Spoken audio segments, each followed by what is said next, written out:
An encouraging word about marriage.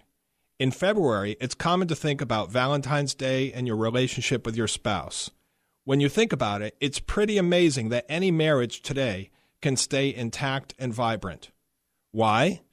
Because you have an imperfect man and an imperfect woman living in an imperfect world in a secular culture that doesn't necessarily applaud and encourage marriage, with a spiritual adversary who wants to disrupt and destroy marriage.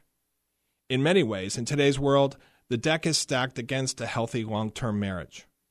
With that said, marriage is an institution that was not created by man, it was created by God, who says that when marriage takes place, two flesh become one. Marriage is not a secular fabrication of the human imagination or heart, but a divine invention. A supernatural relationship between a man and a woman.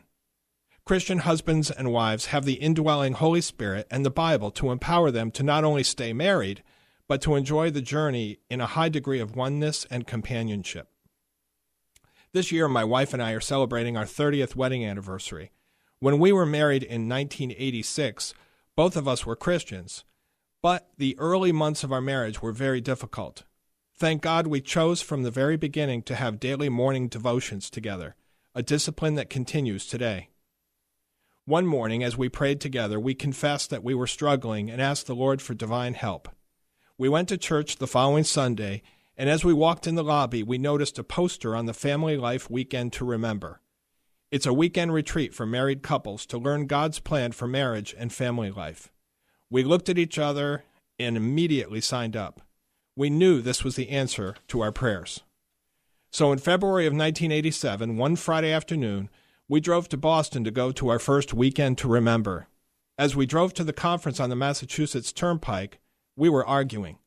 As we unloaded our baggage in the parking garage, we were arguing. As we checked in at the hotel, we were arguing. 48 hours later, when the conference ended, we were a different couple. The Lord did his supernatural work that weekend, and we were changed for the better. Since that weekend, we've been enthusiastic advocates of the Family Life Ministry. The next New England Conference is in Newport, Rhode Island on April 22nd, 23rd, and 24th. I encourage you to register today at familylife.com. This conference is one of the best investments a couple can ever make, and I speak from profound personal experience.